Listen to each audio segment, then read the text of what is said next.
இன்றைய தினம் 2023 வருடம் அக்டோபர் மாதம். இப்பொழுதும் கூட இஸ்ரேலுக்கும் பலஸ்தீனத்திற்கும் யுத்தம் நடந்து கொண்டிருக்கிறது. அவர்கள் இஸ்ரேல் தேசத்தை பெலிஸ்தீனர்கள் பாலஸ்தீனத்தை சேர்ந்தவர்கள் தங்களுக்கு உரியது என்று சொல்கிறார்கள். இஸ்ரேலர்கள் தங்களுடையது என்று சொல்லி இரண்டு இனத்தாருக்கும் இப்பொழுது யுத்தங்கள் நடந்து கொண்டிருக்கிறது. இந்த வேளையிலும் கூட இஸ்ரேல் தேசம் அல்லது இஸ்ரேலர்கள் யார், அவர்களுக்கு இந்த தேசம் எப்படி உறுத்தாயிற்று, சொந்தமாயிற்று என்று நாம் பார்ப்போமானால் இதற்கான விளக்கம் அல்லது அதற்கான ஆதாரம் வேதத்திலே, பைபிளிலே இருக்கிறது. சுமார் கிமு 1900 ஆபிரகாம் மெசொப்பொத்தேமியாவை விட்டு, அதாவது இன்றைய ஈராக், அது கானானுக்கு வந்து சேர்ந்தான். அந்த நாட்களிலே மேய்ப்பர் அரசர்கள் பாலஸ்தீனாவை ஆண்டு வந்தார்கள். இந்த அரசர்கள் எகிப்தை சேர்ந்தவர்கள்.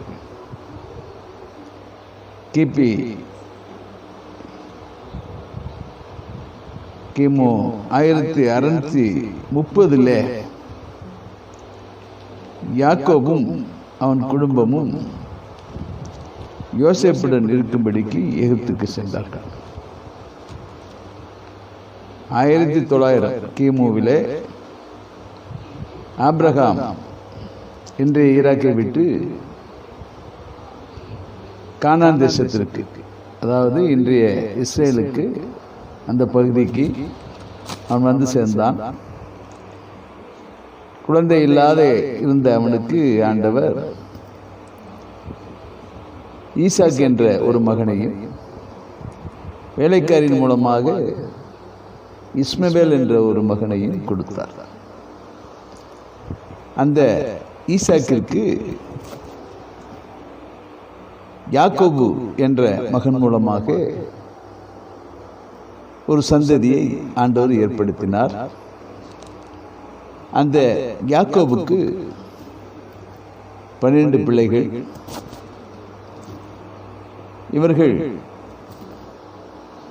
தேசத்திலே வந்த பயங்கரமான பஞ்சத்தின் நிமித்தமாக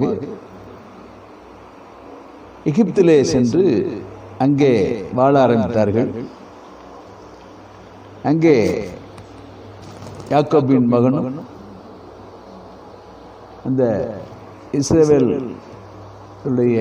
யாக்கோபுடைய பிள்ளைகள், அவருடைய சகோதரனாகிய யோசேப்பு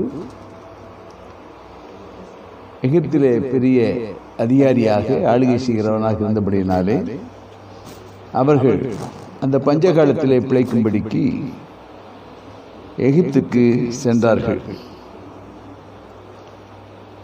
எகிப்திலே அவர்கள் வாழ்ந்து வந்தார்கள்.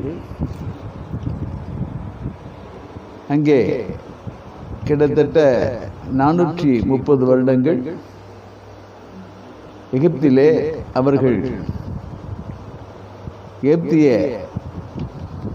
தேசத்திலே அடிமையாக அவர்கள் வாழ்ந்து வந்தார்கள். 1876 கிமுவிலே இஸ்ரவேலர்கள் எகிப்திலே வாழ்ந்து வந்த காலம். அவர்கள் 400 ஆண்டுகள் 1876 கிமுவிலே அவர்கள் இஸ்ரவேலர்கள், யாக்கோபின் புத்திரர்கள் எகிப்திலே வாழ ஆரம்பித்தார்கள். 430 ஆண்டுகள் அவர்கள் அங்கே ஒரு அடிமையாக அங்கு வாழ்ந்து வந்தார்கள். பின்பு அங்கே இருந்து 430 ஆண்டுகள் கழிந்து கிமு 1446 அவர்கள் கானான் தேசத்துக்கு புறப்படுகிறார்கள் மோசேயுடைய தலைமையிலே. அவர்கள் கானானுக்கு செல்கிறார்கள். 1406 கிமுவிலே யோசுவா அவர்களுக்கு இஸ்ரேல் புத்திரருக்கு இன்றைய இஸ்ரவேலை அல்லது அன்றைய கானானை பிரித்து கொடுக்கிறார். அவர்கள் அங்கே கானான் தேசத்திலே இன்றைய இஸ்ரேலிலே அவர்கள் வாழ ஆரம்பிக்கிறார்கள். அப்பொழுது அவர்களை ஆளும்படியாக முதலாவது ராஜாவை ஏற்படுத்துகிறார்கள். கிமு 1050 சவுல் என்ற ஒரு மனிதன் ராஜாவாக அந்த இஸ்ரேல் தேசத்தை, கானான் தேசத்தை அவன் ஆள ஆரம்பிக்கிறான். 40 ஆண்டுகள் சவுலோட ஆட்சி நாட்கள் இருந்தது. அதன் முன்பதாக அனைவரும் அறிந்த தாவீது 40 ஆண்டுகள் கிமு 1010 அவன் ஆட்சி இருந்தது. அதன் முன்பதாக அவனுடைய மகன் சாலமோன் அரசாட்சி கிமு 970 ஏற்பட்டது. அவனும் 40 ஆண்டுகள் ஆட்சி செய்தான். அதன் பின்பதாக சாலமோனின் மகன் ரெகபெயாம் ஆட்சி பண்ணினான். அந்த ரெகபெயாமின் ஆட்சி காலத்திலே அந்த தேசம் இரண்டாக பிரிந்தது. அந்த 12 கோத்திரங்களிலே 10 கோத்திரங்கள் ஒன்று சேர்ந்து ஒரு ராஜ்யத்தை ஏற்படுத்தி கொண்டார்கள். அது இஸ்ரேல் ராஜ்யம் என்று அழைக்கப்பட்டது.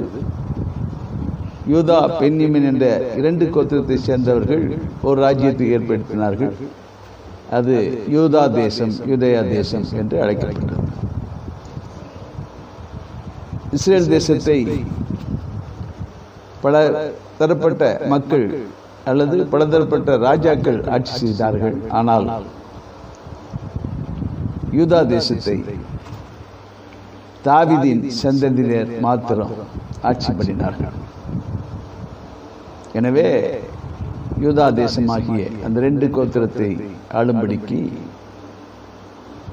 ரெகபெயாவின் காலத்திலிருந்து அவனுடைய பையன், அவனுடைய மகன் அபியாம் கிமு 913 ஆட்சியை ஆரம்பிக்கிறான். பின்பதாக அவன் மகன் ஆசா கிமு 911 அவன் ஆட்சிக்கு வருகிறான்.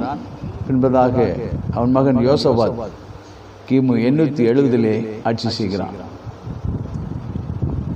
யோசபாத்தின் மகன் யோராம் கிமு 848 ஆட்சியை பிடிக்கிறான். யோராமின் மகன் அகசியா அவன் கிமு 841 யூதாவை ஆளுகிறான். அப்பொழுது அங்கே ஒரு சிறு குழப்பம் ஏற்படுகிறது. அத்தாலியாள் என்று சொல்லக்கூடிய ஒரு பெண் கிமு 841 ஆட்சி செய்கிறார். பின்பதாக தாவீதின் சந்ததியாரே யோவாஸ் என்ற ராஜா 835 ஆட்சியை ஆரம்பிக்கிறான். பின்பதாக அமத்சியா கிமு 796 ஆட்சி பொறுப்பேற்கிறான். பின்பு உசியா என்ற அசிரியா உடைய அரசாட்சி கிமு 790 ஆரம்பிக்கிறது. பின்பு யோதாம் கிமு 750 ஆட்சி செய்ய ஆரம்பிக்கிறான். அதன் முன்பதாக ஆகாஸ் அரசாட்சி கிமு 732 நடக்கிறது. எசேக்கியாவின் அரசாட்சி கிமு 715 நடக்கிறது. மனாசே உடைய ஆட்சி யூதாவிலே கிமு 697 ஏற்படுகிறது. ஆமோன் யூதாவை கிமு 642 ஆள ஆரம்பிக்கிறான். பின்பு யோசியா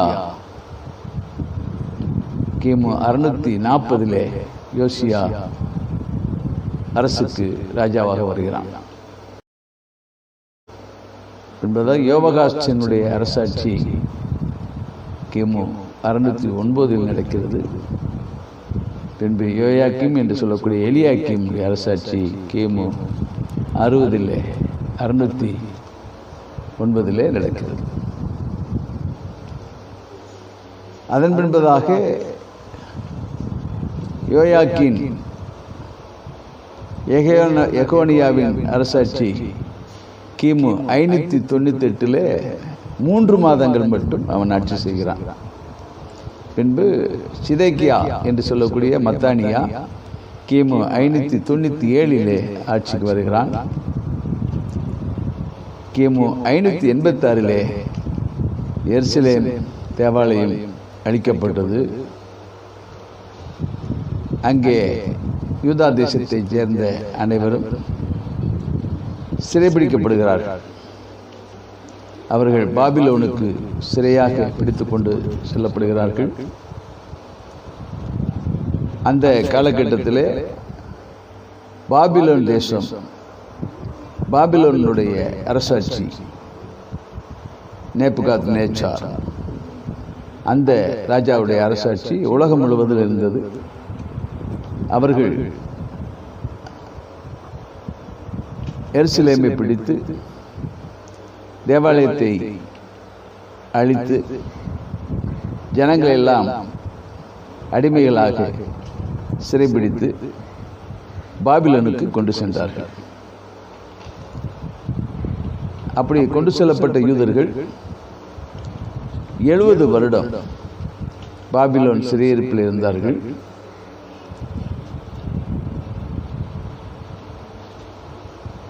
கிமு 605 முதல் கிமு 536 வரை அவருடைய சிறையிருப்பின் காலம் தொடர்ந்து வந்தது. கிமு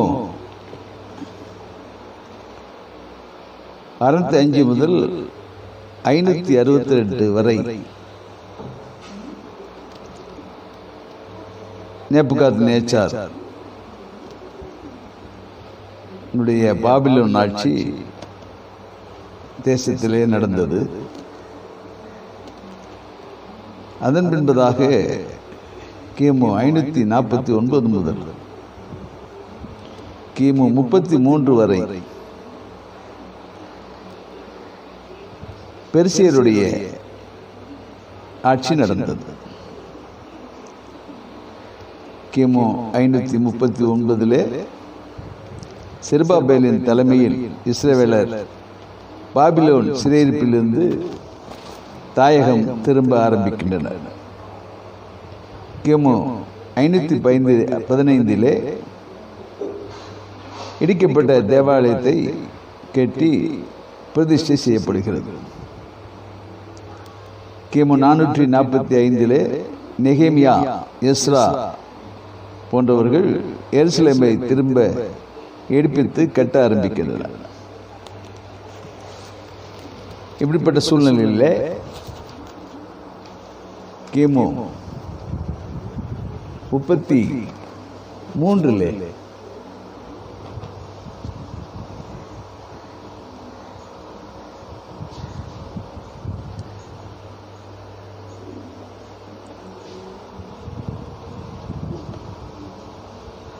கிமு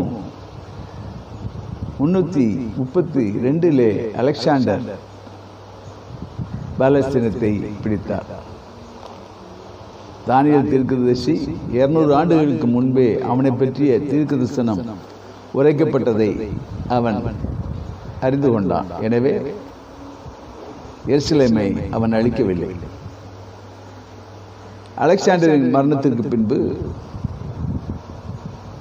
அவனது 4 ஜெனரல்கள் ஆட்சிக்கு வந்தார்கள். அவர்களில் செலுக்கஸ் சிரியாவையும் டோலமி எகிப்தையும் ஆட்சி செய்தார்கள்.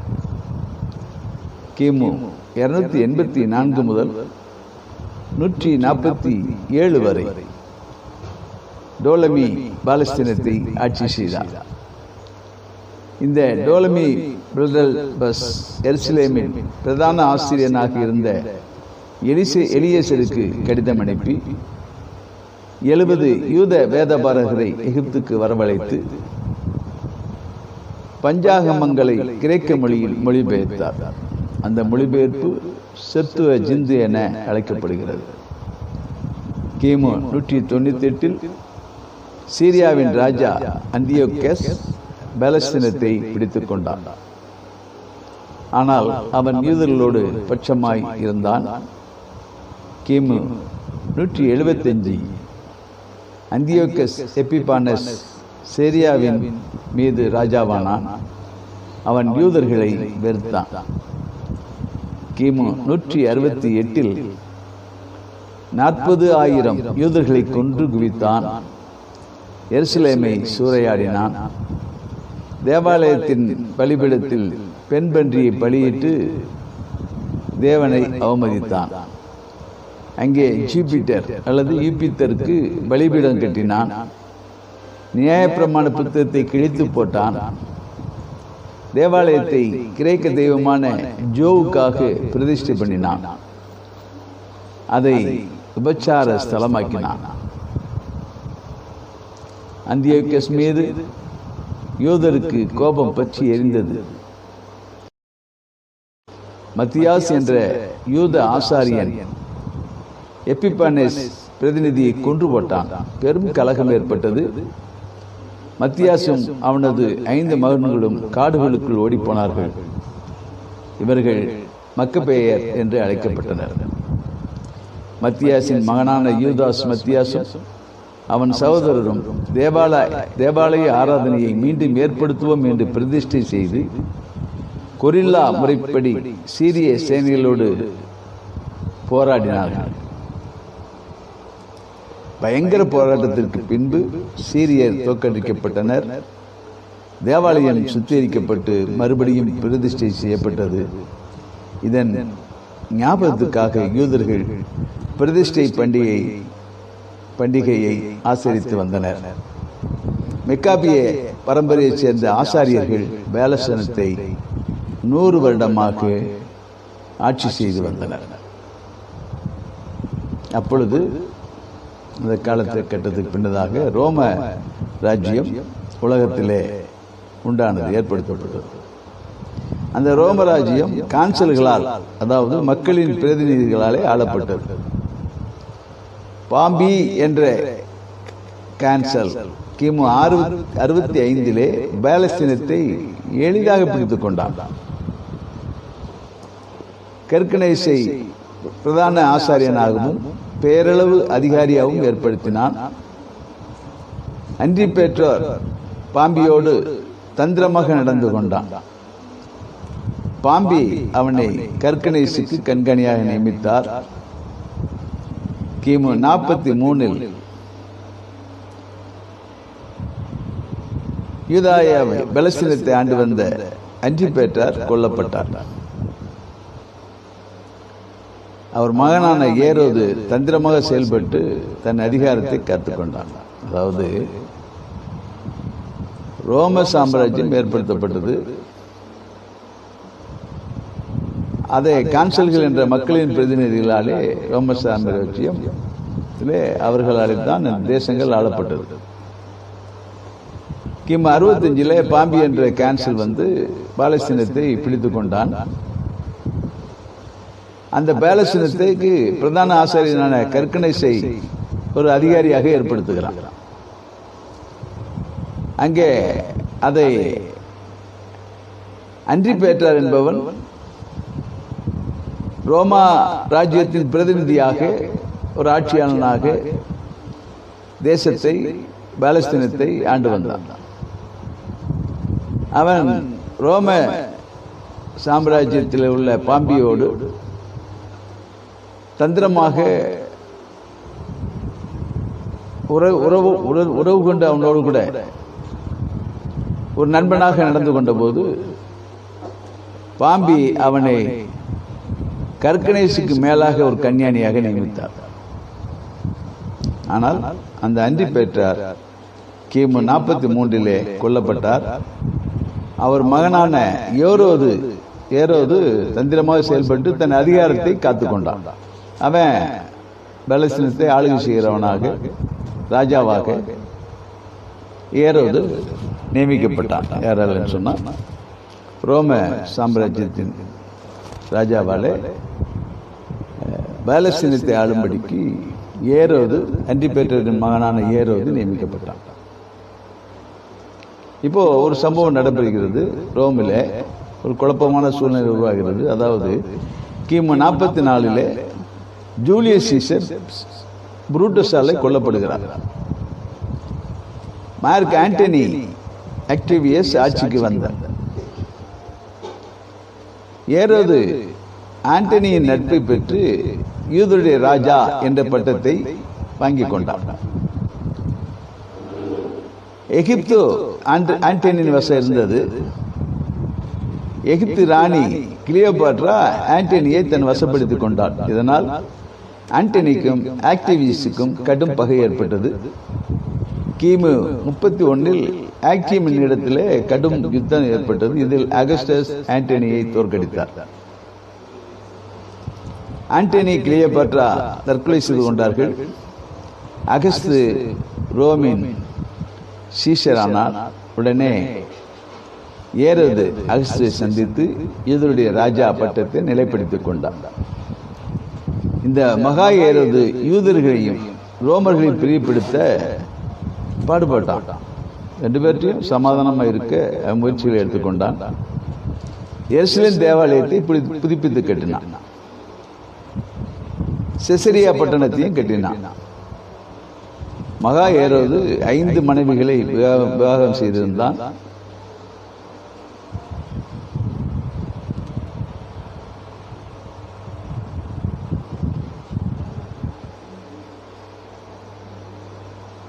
மகா ஏரோது மற்றும் அவனது பிள்ளைகள்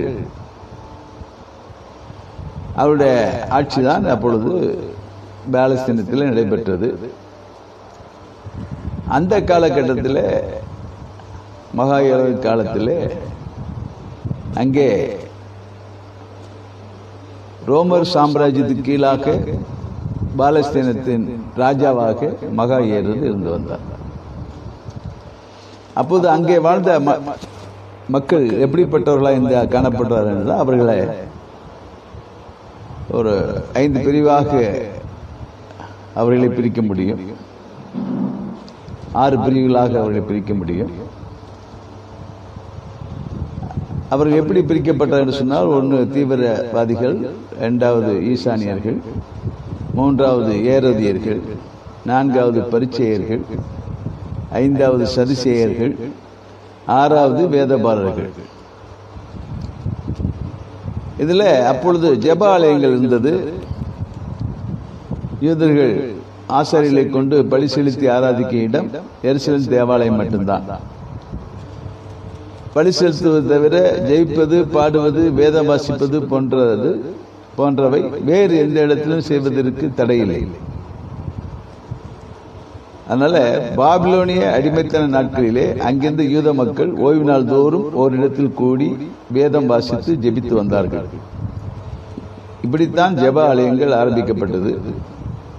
பின்னாட்கள் யூதர்கள் கூட்டமாய் வாழ்ந்து வந்த எல்லா இடங்களிலும் ஜெப ஆலயங்கள் உண்டாயின. ரோம போர் வீரரின் தாக்குதலுக்கு முன் எருசலேமிலும் அநேக ஜெப ஆலயங்கள் காணப்பட்டது. பொதுவாக ஜெப ஆலயங்கள் மேடான இடங்களில் கட்டப்படும். இயேசுவும் சீசரும் இப்படிப்பட்ட ஜெப ஆலயங்களிலே போதித்தார்கள். பேதுரு, பவுல் ஆகியோரும் ஆலயங்களை ஜெப ஆலயங்கள் மையமாக்கி ஒளியை செய்ததை பார்க்கிறோம். எனவே அந்த காலகட்டத்தில் ஜெப ஆலயங்கள் அநேகம் இருந்தது. ஜனங்களை 6 பிரிவாக பிரித்து நாம் அறிய முடியும். தீவிரவாதிகள் என்ற ஒரு கூட்டம் காணப்பட்டது. இவர்கள் ரோம சாம்ராஜ்யத்திலிருந்து தங்களை முற்றிலுமாக விடுவிக்க தீவிரமாக செயல்பட்ட தீவிரவாதிகள். 2வது ஈசானியர் என்று சொல்லப்படுகிறவர்கள் ஜெபத்திலும் தியானத்திலும் காலத்தை கழித்த யூத சன்னியாசிகள். வேத புத்தக பிரதிகளை ஏராளமாக எழுதினார்கள். மற்றவர்களுக்கு உதவி செய்தார்கள். தனிமையை விரும்பினார்கள். 3வது ஏரோதியர்கள். யூதர்களில் பெரும்பாலானோர் அந்நியர் தங்களை ஆளக்கூடாது என்று விரும்பினர். எனவே ஏரோதுக்கு எதிராக செயல்பட்டனர். என்றாலும் ஏரோது கூட சேர்ந்த ரோமர்களை ஒரு கூட்டம் ஆதரித்தது. இவர்களே ஏரோதியர் என்று அழைக்கப்பட்டனர். பரிசேயர்கள் என்று சொன்னால் இவர்கள் ஐஸ்வர்யத்திலும் பக்தி வைராக்கியத்திலும் சிறந்தவர்கள். மனிதனின் ஆத்மா அழிவில்லாதது என்றும் மரித்தோர் உயிர்த்தெழுதல் உண்டு என்றும் விசுவாசித்தனர். ஆபிரகாமின் மூலம் தேவன் தரும் ஆசீர்வாதத்தை பெற்றுக் கொண்டவர்கள் என பெருமை கொண்டனர், பெருமை பிடித்தவர்கள். சடங்காச்சாரங்களை பிடித்து கொண்டு வாழ்க்கையை தாறுமாறாக்கி கொண்டவர்கள். யோவான் ஸ்நானகனும் இயேசுவும் இவர்களை கடிந்து கொண்டார்கள். ஐந்தாவது ஒரு கூட்டம் சதுசேயர்கள். இவர்கள் பரிசேயருக்கு நேர எதிரானவர்கள். மரணத்தோடு ஆத்மா அழிந்து விடுகிறது என்றும் மரித்தவர் உயிர்த்தெழுவது இல்லை என்றும் மரணத்துக்கு பின்பு நியாயத்தீர்ப்பும் நித்திய நரகமும் இல்லை என்றும் நம்பினார்கள். இவர்கள் சடங்காச்சாரங்களை பொருட்படுத்துவதில்லை. இவர்கள் இயேசுவோடு கூட தர்க்கம் பண்ணினார்கள். ஆறாவது வேதபாரர்கள். இவர்கள் வேத புத்தகங்களையும் நியாயப்பிரமாணங்களையும் நகல் எழுதுவதையே தங்கள் தொழிலாக கொண்டவர்கள். நாளடைவில் இவர்கள் நியாயப்பிரமாணங்களில் நல்ல தேர்ச்சி பெற்ற பண்டிதர்கள் ஆனார்கள். இவர்களை நியாய சாஸ்திரிகள் என்றும் அழைப்பதுண்டு. இயேசுவை சிலுவையில் அறைய இவர்கள் முழுமூச்சாய் பாடுபட்டார்கள். இதுதான் அந்த நிலையில இருந்த ஒரு காலநிலை. அந்த காலகட்டத்தில் தான், அந்த ஏரோதுடைய காலத்தில் தான் கர்த்தராகிய இயேசு கிறிஸ்து இந்த பூமியிலே பிறந்தார்.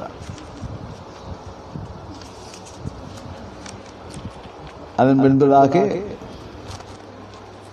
கர்த்தராகிய இயேசு கிறிஸ்துவின் பிறப்புக்கு பின்பதாக இந்த புதிய ஏற்பாட்டின் காலம் ஆரம்பமாகிறது. கர்த்தராகிய இயேசு கிறிஸ்து பிறந்தார், தன்னுடைய ஊழியத்தை நிறைவேற்றினார், ஜனங்களை மீட்கும்படியாக சிலுவையிலே மரித்தார். மூன்றாம் நாளிலே உயிரோடு கூட எழும்பினார். பரலோகத்திலே தேவனுடைய வலது பரிசத்திலே வீற்றிருந்து உலகத்தில் வாழுகிற தேவ பிள்ளைகளுக்காக பரிந்து பேசி ஜெபிக்கிறவராக தேவன் இருந்து கொண்டிருக்கிறார்.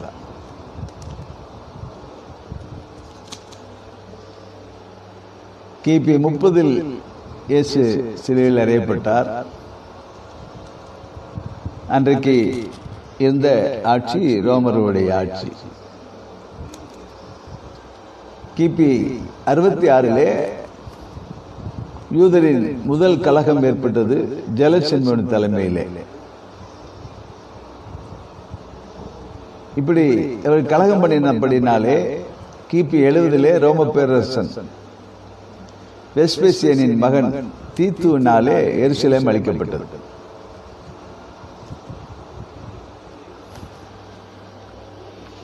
கிமு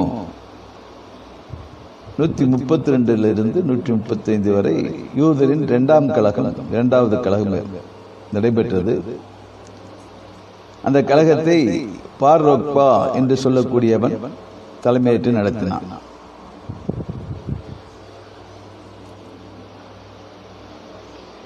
ஹேட்ரியன் என்பவன் எருசலேமை திரும்ப எடுப்பித்து ரோம பட்டணமாக கட்டினான். யூதேயா என்ற இருந்த பெயரை அப்பதான் மாத்துறாங்க, சிரியா பாலஸ்தீனா என்று மாற்றினான். அதாவது பெலிஸ்தீனின் சிரியா என்று பொருள் கொள்ளக்கூடிய பாலஸ்தீனா, சிரியா பாலஸ்தீனா என்று சொல்லி மாற்றினான். அப்படித்தான் இன்றைக்கு அதனுடைய பெயர் பாலஸ்தீனா என்று பெயர் ஏற்பட்டது. கிபி 135 எப்படிப்பட்ட காரியம் நடந்தது. அதன் முன்பதாக பைசாண்டின் காலம் கிமு 330 634 வரை பைசாண்டின் காலமாக ஆட்சி இருந்தது. ரோம பேரரசன் கான்ஸ்டன்டைன் கிறிஸ்தவனான போது பாலஸ்தீனாவில் சபைகள் வளர்ந்து பெருக ஆரம்பித்தன. அப்போ அந்த ராஜாங்க சபையாக சபைகள், கிறிஸ்தவ சபைகள் செயல்பட்டன.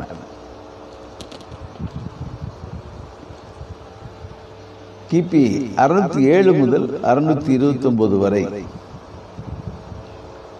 நடைபெற்ற சம்பவம், முக்கியமான சம்பவங்கள். கிபி 614 மே மாதம் 20ஆம் தேதி பெர்சியராலே எருசலேம் பிடிக்கப்பட்டது.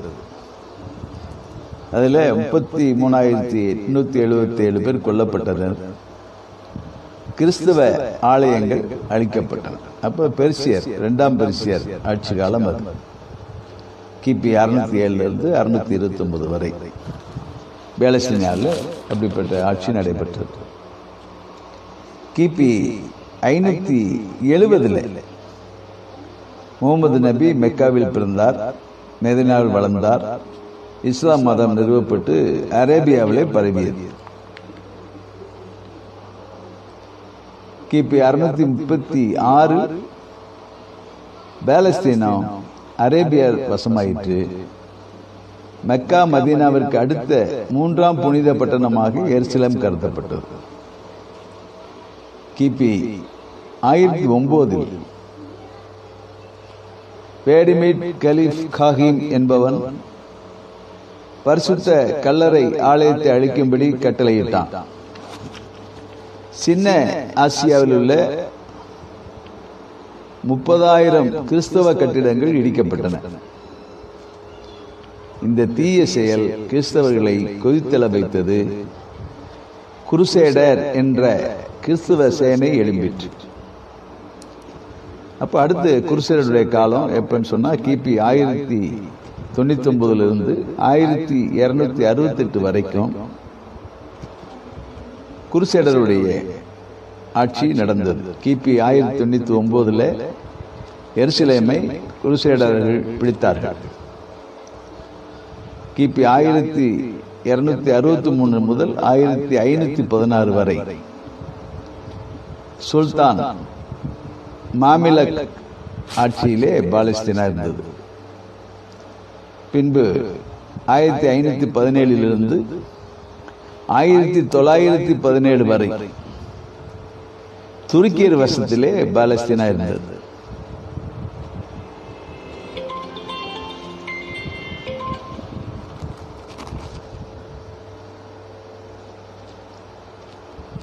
கிபி 1917 பிரிட்டிஷ் தளபதி ஜெனரல் ஆலன் பி உலக மகா யுத்தத்திலே எருசலேமை பிடித்தான்.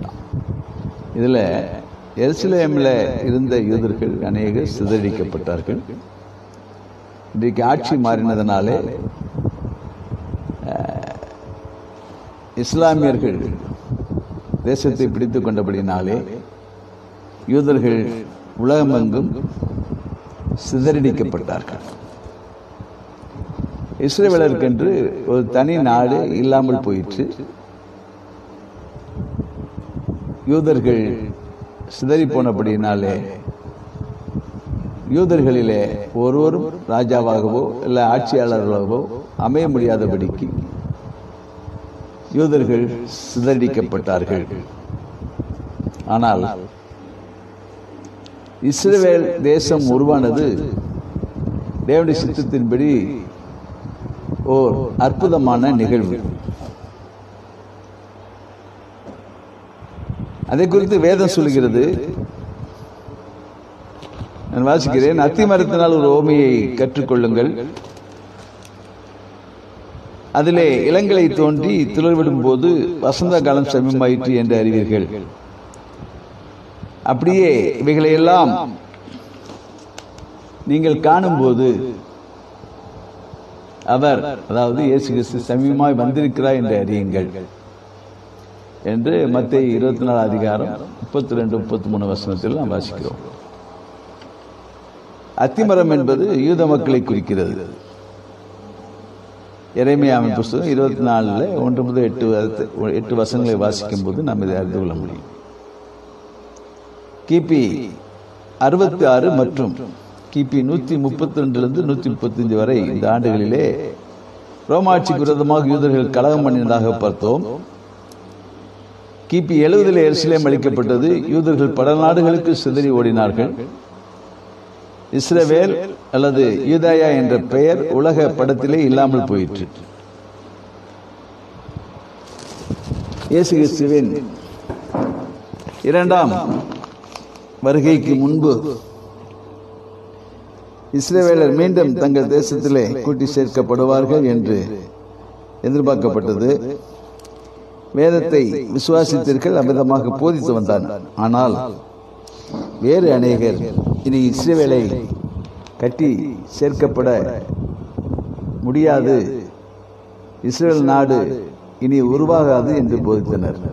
ஆனால் வேதத்தில் கூறப்பட்டுள்ளபடி அத்திமரம் துளிர்விட ஆரம்பித்தது.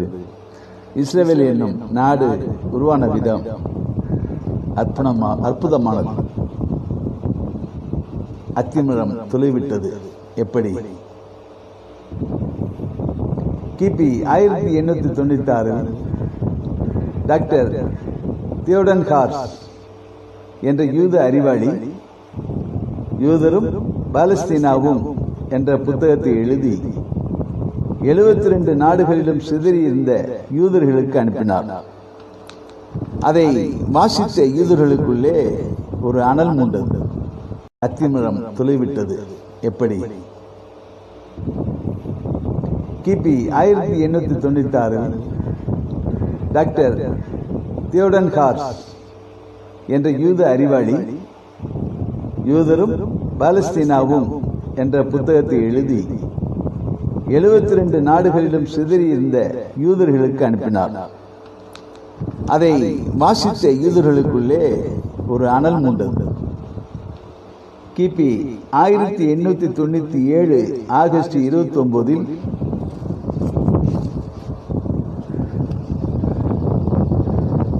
சுவிட்சர்லாந்து நாட்டில் உள்ள பாசல் என்ற ஊரில் முதலாவது ஒரு காங்கிரஸ் மாநாட்டை கூட்டினார்.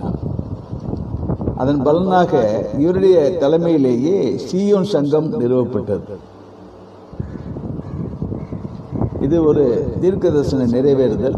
எரேமியா புஸ்தகம் 31:6 படி. அவருக்கு பின் டாக்டர் சேம்ஸ் வெய்ஸ்மேன் தலைவரானார். அந்த சீயோன் சங்கத்துக்கு தலைவரானார். கிபி 1909 இவருடைய முயற்சியால் கலிலேயா கடற்கரையில் தெற்கு கோடியில் முதலாவது யூத சமுதாய குடியிருப்பு ஏற்பட்டது. இதே ஆண்டில் தெல் அவீவ் பட்டணம் ஒரு உதயமாயிற்று. இந்த சமயம் பாலஸ்தீனா துருக்கியர் வசம் இருந்தது. அப்பொழுது விலைக்கிரயமாக பாலஸ்தீனத்தை தரும்படி யூதர்கள் துருக்கியரிடம் கேட்டனர். விலை கொடுங்கப்பா எங்க தேசத்தை கேட்டாங்க. துருக்கி சுல்தான் என்ன சொன்னார் தெரியுமா? எகிப்து நைல் நதியின் தண்ணீர் பாலஸ்தீன நாட்டிற்குள் பாயும் காலம் வருமானால் அப்பொழுது இந்த நாட்டை உங்களுக்கு சொந்தமாக கொடுப்போம் சொல்லி கிண்டலா பதில் சொல்றாங்க. இப்படிப்பட்ட சூழ்நிலையில் முதலாம் உலக போர் 1914 ஆண்டு ஆகஸ்ட் மாதம் 4ஆம் தேதி ஆரம்பமானது. 1918 வருடம் நவம்பர் மாதம் 11ஆம் தேதி போர் முடிவடைந்தது. பிரிட்டனுக்கும் ஜெர்மனிக்கும் நடந்த யுத்தமாயினும் 33 நாடுகள் பங்கு பெற்றன. எனவே உலக மகா யுத்தம் என்று அழைக்கப்பட்டது. இப்போரினால் 4 கோடி போர் மாண்டனர். சுமார் 11 லட்சம் கோடி ரூபாய் நஷ்டம் ஏற்பட்டது. யுத்தம் ஆரம்பித்த 2 ஆண்டுகளில் பிரிட்டனுக்கு வெடிமருந்தின் மூலப்பொருட்கள் கிடைத்த இடங்களை எல்லாம் ஜெர்மனியில் பிடித்துக் கொண்டனர். பிரிட்டன் தோற்று போகும் நிலை ஏற்பட்டது. பிரிட்டிஷ் ஆட்சிக்குட்பட்டிருந்த துருக்கியர் ஜெர்மனியின் பக்கம் சேர்ந்து கொண்டனர். இங்கிலாந்தின் மான்செஸ்டர் பல்கலைக்கழகத்தில் ரசாயன பேராசிரியராக டாக்டர் வெய்ஸ்மேன் பணியாற்றி வந்தார். இவர் ரஷ்ய யூதன், சீயோன் சங்கத்தின் தலைவர். இவரிடம் வெடிமருந்து ஒன்றை கண்டுபிடித்து தரும்படி கேட்டனர். இந்த வெய்ஸ்மேன் TNT கேஸ் என்னும் நச்சு வாயு மருந்தை கண்டுபிடித்து கொடுத்தார். அது கப்பலில் கொண்டு போய் செல்லப்பட்ட போது கெட்டு போகக்கூடியதாக இருந்தது. யோபின் புஸ்தகம் 38 அதிகாரம் 22 23 வசனங்களை அவர் வாசித்த போது, பனிக்கட்டிக்குள் வைத்துக் கொண்டு போனால் கெட்டு போகாது என்பதை கண்டு அப்படியே செய்யும்படி கூறினார். பிரிட்டன் அவர் கண்டுபிடித்து கொடுத்த ஆயுதத்தினாலே பிரிட்டன் வெற்றி பெற்றது. எனவே பிரிட்டிஷ் அரசாங்கம் டாக்டர் வெய்ஸ்மேன் செய்த உதவிக்கு பரிசு கொடுக்க விரும்பியது. டாக்டர் வெய்ஸ்மேன், எனக்கு நீங்கள் பரிசு கொடுக்க வேண்டுமானால் எங்கள் தாய் நாட்டை, எங்கள் தேசத்தை எங்களுக்கு கொடுங்கள் என்று கேட்டார். எனவே அவர் கேட்டபடியே 1917 வருஷம் நவம்பர் மாதம் 2ஆம் தேதி பாலஸ்தீனா யூத ஜாதியினுடைய குடியிருப்பு நாடு, அவர்களின் தாய் நாடு என்று பிரிட்டன் வெளியுறவு காரியதர்சி ஆர்தர் ஜேம்ஸ் பிரகடனம் செய்தார். இதற்கு பால்பர் அறிக்கை, பால்பர்ஸ் டிக்ளரேஷன் என்று பெயர். யூதர்கள் இங்கிலாந்து பிரஜைகளாக பாலஸ்தீனாவில் குடியிருக்கலாம் என்பது பொருள். ஜெனரல் ஆலன் பி ஒரு யூத கிறிஸ்தவன். பாலஸ்தீனாவை துருக்கியிடமிருந்து கைப்பற்ற பிரிட்டிஷ் அரசாங்கம் இவரை அனுப்பினது. இவர் முதல் மகா யுத்தத்தில் பிரிட்டனுக்கு வெற்றி தேடி தந்தவர். இந்த ஜெனரல் ஆலன் பி புனித நகரமாகிய எருசலேமை மீது குண்டு போட்டு கைப்பற்ற அவர் விரும்பவில்லை. பிரிட்டிஷ் மன்னனுடைய ஆலோசனை கேட்டார். மன்னர் ஜெபம் பண்ணி விட்டு, கர்த்தர் உங்களை எப்படி நடத்துகிறாரோ அதன்படி செய்யுங்கள் என்று ஒரு கடிதத்தை எழுதி அனுப்பினார். எனவே ஜெனரல் ஆலன் பி ஜெபித்தார். ஆண்டவர் ஞானம் கொடுத்தார். அரபி மொழிகளிலே துண்டு பிரதிகள் அச்சிடப்பட்டு விமானங்கள் மூலம் எருசலேமுக்குள் போடப்பட்டது. அதில் என்ன எழுதியிருந்தது என்றால், முதலாவது உலக மகா யுத்தத்தை நடத்தின ஜெனரல் ஆலன் பி ஆகிய நான், எருசலேம் குடிகளாகிய நீங்கள் துருக்கியருடைய ஆட்சியை நிராகரித்துவிட்டு ஆங்கிலேயரிடம் சரணடைந்தால் உங்களுக்கு அநேக நன்மைகளை செய்வோம். இல்லாவிடில் எருசலேம் நகரத்தையும் அதன் குடிகளையும் அழித்து விடுவோம் என்று எழுதின பிரசுரங்களை எருசலேம் நகரெங்கும் போட்டுவிட்டார்கள். அதுவரை விமானத்தை கண்டிராத துருக்கியர்கள் விமானங்கள் நகரத்தின் மேல் பறக்கிறதை கண்டு பட்டணத்தை விட்டு ஓடினர். பட்டணத்தில் இருந்த அரபியரும் துருக்கியரும் துண்டு பிரசங்களை படித்து பயமடைந்தனர். ஏனெனில் ஆலன் பி என்பது அரபு மொழியில் அல்லாவின் விரோதம் அல்லது அல்லாவின் கோபம் என்று பொருள்படும். அது மட்டுமல்ல, அல்லாஹ் என்பாய் என்றால் அல்லாவின் தீர்க்கதரிசி என்றும் ஒரு பொருள் வரும். எனவே அல்லாவே படையெடுத்து வந்துவிட்டதாக பயந்தனர். ஆலன் பி என்று கத்திக்கொண்டே ஓடினர், சரணடைந்தனர். 1917 டிசம்பர் 9ஆம் தேதி எருசலேம் நகர கவர்னரும் சரணடைவதாக கடிதம் எழுதி எருசலேம் மேயரிடம் கொடுத்துவிட்டு வெளியேறினார். மேயரும் 4 அரேபிய தலைவர்களும் குதிரையில் வந்து ஆலன் பியிடம் சரணடைகிறோம் என்று யோப்பா வாசல் சாவியை ஒரு கடிதத்தில் வைத்து கொடுத்தனர். மகிழ்ச்சியுடன் ஆலன் பியும் அவருடைய சேனைகளும் எருசலேம் பட்டணத்திற்குள் அணி அணியாய் பிரவேசித்தனர். ஆலன் பி தன் ஒரு கையில் வேதத்தையும் மறு கையில் யோப்பா வாசலின் சாவியையும் பிடித்துக் கொண்டு முன் சென்றார். வாசலை அணுகியதும் குதிரையிலிருந்து கீழே இறங்கி தலையிலிருந்து துப்பியை எடுத்துவிட்டு பரிசுத்த நகரத்தை தலைகுனிந்து வணங்கினார். ரத்த சிந்தாமல் எருசலேம் பிடிக்கப்பட்டது. போர் விமானங்கள் பாதுகாப்புக்காக பறந்து கொண்டிருந்தன. எருசலேமை பிடித்த தேதி யூத கணக்கும்படி 1917ஆம் ஆண்டு செப்டம்பர் மாதம் 24ஆம் தேதி. இந்த நாள் மிக முக்கியத்துவம் வாய்ந்தது. கவனிங்க. ஆலயத்தின் அஸ்திவாரம் போடப்பட்டது 9ஆம் மாதம் 24ஆம் தேதி. ஆகாய தீர்க்கதரிசன புஸ்தகம் 2ஆம் அதிகாரம் 18-19 படி. கிமு 170 சிரியா தேசத்து ராஜா அந்தியோகஸ் எபிபேனஸ் எருசலேம் தேவாலயத்தை தீட்டுப்படுத்தினான். கிமு 165 யூதாஸ் மக்கபேஸ் என்ற பிரதான ஆசாரியன் தீட்டுப்பட்ட ஆலயத்தை சுத்திகரித்து பிரதிஷ்டை செய்தான், பலி செலுத்த ஆரம்பித்தான். அதுவும் 9ஆம் மாதம் 24ஆம் தேதி. யோவான் 10:24 கூறப்பட்ட பிரதிஷ்டை பண்டிகை இதுதான். முதல் உலக மகா யுத்தம் முடிந்த நாள் 1918 நவம்பர் 11ஆம் தேதி 11 மணி. சிறிது நேரத்துக்குள் சர்வதேச சங்கம் ஸ்தாபிக்கப்பட்டது. பாலஸ்தீனா ஆங்கிலேயருக்கும் சிரியா பிரெஞ்சுக்காரருக்கு கொடுக்கப்பட்டது. இவை இரண்டும் அதுவரை துருக்கியிடம் இருந்தன. 1920 யூதர்கள் முதலாவது பிரிட்டிஷ் கப்பல்களிலே வந்தார்கள். இங்கிலாந்து, ஐரோப்பா, அமெரிக்கா முதலிய நாடுகளிலிருந்து வந்து இஸ்ரேலிலே குடியேற ஆரம்பித்தனர்.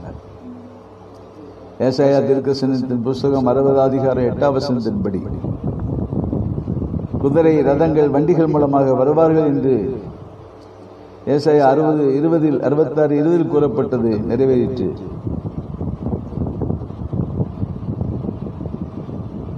தீர்க்கதரிசனங்கள் நிறைவேறின.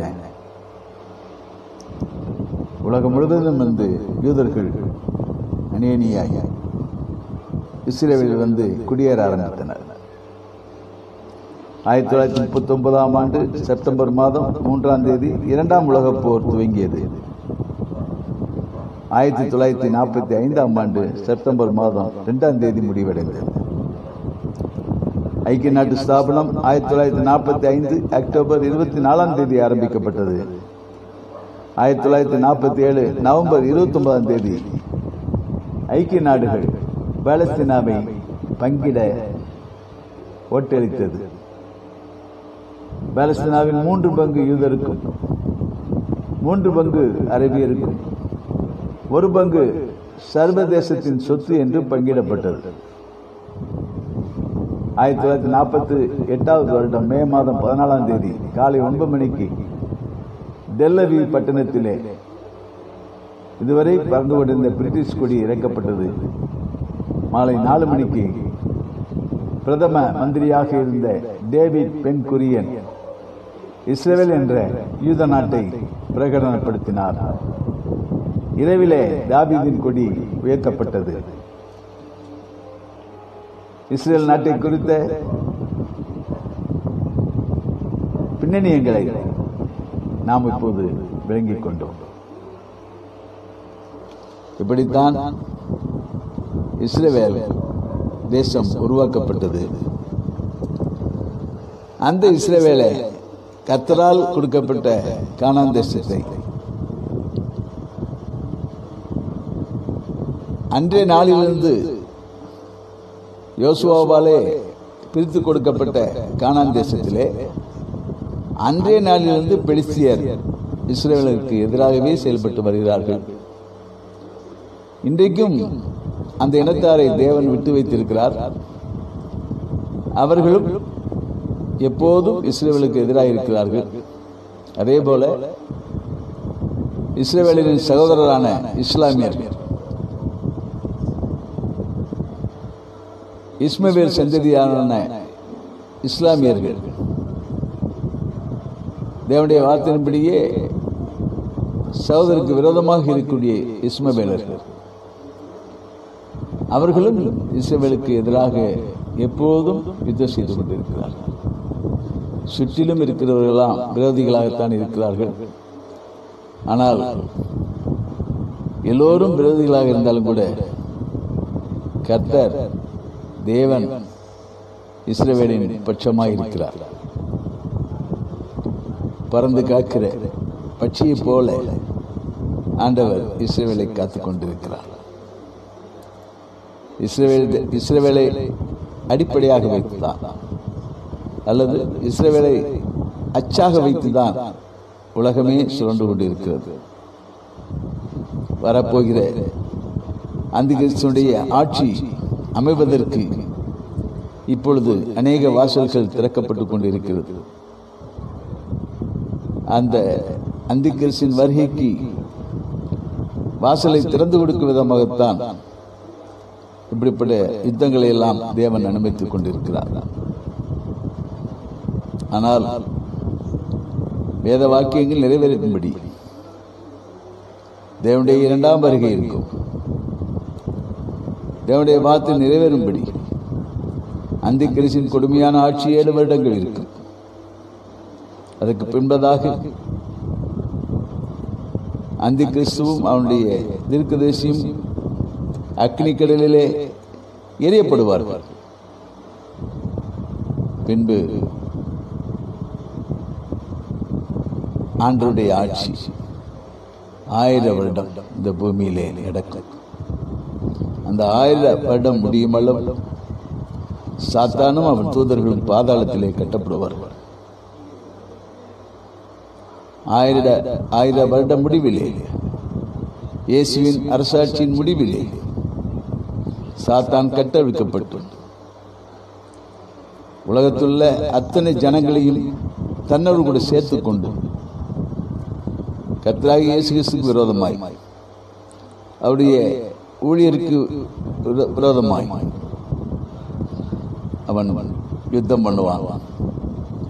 அதிலே கர்த்தராகிய இயேசு கிறிஸ்து ஜெயம் பெற்று சாத்தானையும் அவனுடைய தூதர்களையும் அக்னி கடலிலே தூக்கி எறிவார். அதன் முன்பதாக புதிய வானம் புதிய பூமி, அந்த புதிய வானம் புதிய பூமியிலே தேவனுடைய ராஜ்யம் ஸ்தாபிக்கப்பட்டு அவருடைய ஆட்சியிலே தேவ ஜனங்கள் நித்தியமாய் வாழக்கூடிய உன்னதமான நிலையை அடைவார்கள்.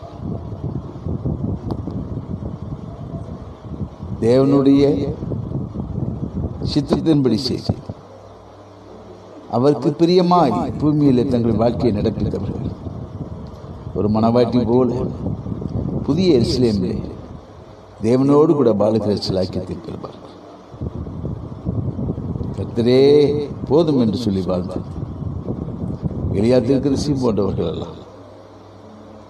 அப்படிப்பட்ட மகா மேன்மையுள்ள ஊழியக்காரர்கள் எல்லாம் சீயோனிலே தேவனோடு கூட எப்போதும் இருக்கக்கூடிய சிலாக்கியத்தை பெறுவார்கள். இப்படியெல்லாம் தேவனுடைய திட்டம் இருக்கிறபடினால் காலம் நிறைவேறிக் கொண்டிருக்கிறது. ஆண்டவர் செயல்படுத்திக் கொண்டிருக்கிறார். நிச்சயமாகவே முடிவு உண்டு. நம்முடைய நம்பிக்கை வீண் போகாது. மொத்தமும் உண்மையுமாய் தேவனுடைய சித்தத்தை நாம் பூமியில் நிறைவேற்றி அவருடைய நாமத்தை மகிமைப்படுத்தி வாழும்போது நித்தியமாய் தேவனோடு வாழுகிற சிலாக்கியத்தை நாம் பெறுவோம். ஆண்டவர் இஸ்ரவேலரோடு கூட நம்மையும் ஆசீர்வதிப்பாராக. ஆமென்.